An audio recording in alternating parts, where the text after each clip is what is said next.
What if there was a key, not to a physical door, but to a hidden realm within your mind?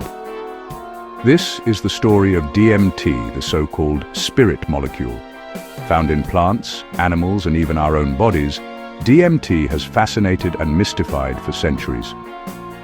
Why would nature place such a powerful psychedelic within us? Is it a relic of evolution, or does it serve a deeper purpose? Some believe DMT is released during birth, death, or profound life events, perhaps explaining near-death experiences.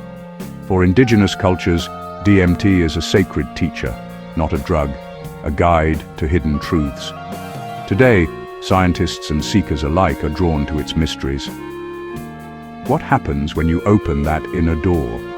Is it just a hallucination or something more? People describe leaving their bodies racing through tunnels of light and meeting entities made of pure energy. These aren't just pretty visions. They're deeply meaningful, interactive experiences. The central puzzle. How can a simple molecule create such profound, alien, and life-changing journeys? Is it all in the brain? Or are we glimpsing something beyond?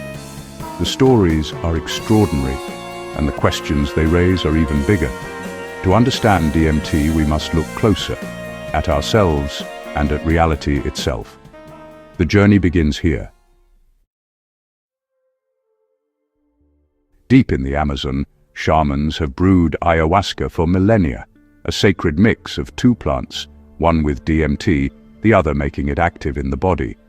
For these cultures, ayahuasca is a spiritual tool, not a recreational drug. In the modern world, DMT is often vaporized. Its effects are instant and intense, lasting just minutes. The ancient and modern methods may differ, but the mystery remains the same. DMT bridges worlds between science and spirit, tradition and technology. The search for answers continues. Imagine closing your eyes, inhaling, and feeling reality dissolve in seconds. A high-pitched sound vibrates through you, growing until it feels like space and time are tearing open. Behind your eyelids, impossible colors and shifting geometric patterns explode. You're launched through a tunnel of living light, your sense of self and body fading away. Suddenly, you're somewhere else, a vast, luminous space, alive with energy. Here, many report meeting entities, beings of light, shape-shifting forms, sometimes called machine elves. These beings communicate without words, transmitting thoughts and emotions directly. They can be playful, wise, or challenging, sometimes showing visions of cosmic creation, DNA, or the workings of the universe. The encounters are overwhelming, yet feel deeply significant. People return with a sense of awe, wonder, and connection to something greater. Are these entities figments of the mind or messengers from another realm? The experience is so vivid, so real, it challenges everything we know about consciousness. First encounters with DMT are not just trips, they're transformations. They leave people questioning the nature of reality itself. What are these beings? What are they trying to teach us? The answers remain elusive, but the impact is undeniable. The journey has only just begun. Deeper still, travelers describe a place known as the Machine Elf City.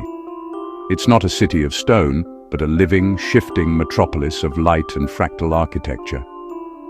Here, the machine elves, busy, playful, and endlessly creative, greet visitors. They communicate in visual language, crafting impossible objects and sharing bursts of information. Some feel they're witnessing the construction of reality itself, a behind-the-scenes look at the universe's operating system. Others see the city as a metaphor for the mind's creative chaos. The consistency of these reports from people worldwide is striking. Are these elves real, or projections of our own consciousness. The city's purpose remains a mystery, but its impact is profound. In the Machine Elf City, reality and imagination blur beyond recognition. What's happening in the brain during these journeys?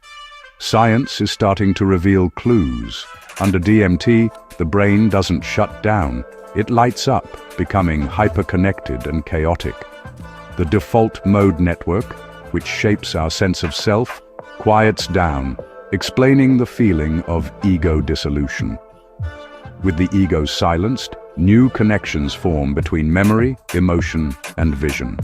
The brain creates a temporary, rewired network, flooding us with information and meaning. Scientists say the brain is simply making sense of chaos, building worlds and entities from neural patterns. But does this explain the depth and consistency of the experience? Is it all just a story the brain tells itself, or something more? The science is fascinating, but the mystery endures. We stand between two worldviews. Science sees DMT as a powerful hallucination, an internal creation of the brain. The spiritual perspective sees the brain as a receiver, tuning into hidden layers of reality. Are the entities and realms just mind-made, or are they real, independent dimensions? The debate is at the heart of the DMT mystery. Why do so many people see the same things? Could both views hold truth?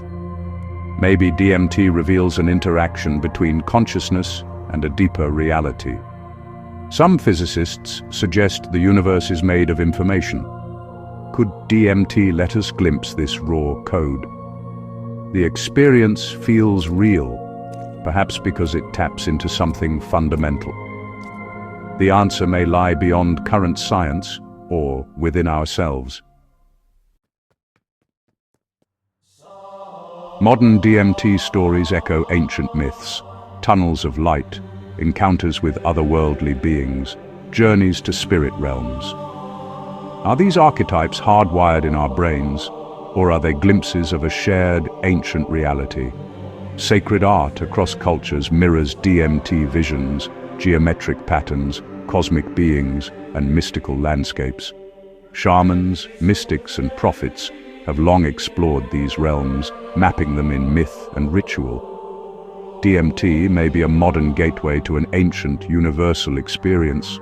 Are we rediscovering what our ancestors already knew? Science and tradition offer different answers, but the questions remain timeless. The journey connects us to something old, mysterious, and deeply human. Dreams feel real until we wake up. But DMT feels more real than real. Why does a hallucination seem more vivid than waking life? Maybe our normal reality is just one channel, filtered for survival. DMT might disable that filter, revealing the raw data of consciousness. For a few minutes, we glimpse the backstage of our minds, a reality too intense to live in for long. The experience is exhilarating and unsettling, forcing us to question what's real. If our brains can construct such convincing worlds, what does that say about reality itself? Are we all dreaming, living inside a collective story? DMT challenges us to confront the limits of perception. It suggests reality is stranger and more malleable than we ever imagined. The questions it raises are as important as the answers. After all these journeys, we're left with more questions than answers. DMT shatters certainties and forces us to ask, what is consciousness? Where does it come from? If it's all in the brain, our minds are more powerful than we ever imagined. If DMT opens doors to other realms, the universe is stranger and more wondrous than science admits. Perhaps the line between inner and outer worlds is thinner than we think. Maybe exploring consciousness is exploring the universe itself. In the end, DMT is a portal to mystery, to possibility, to ourselves. The final question isn't just what DMT is, The final question is, what are we? The journey continues.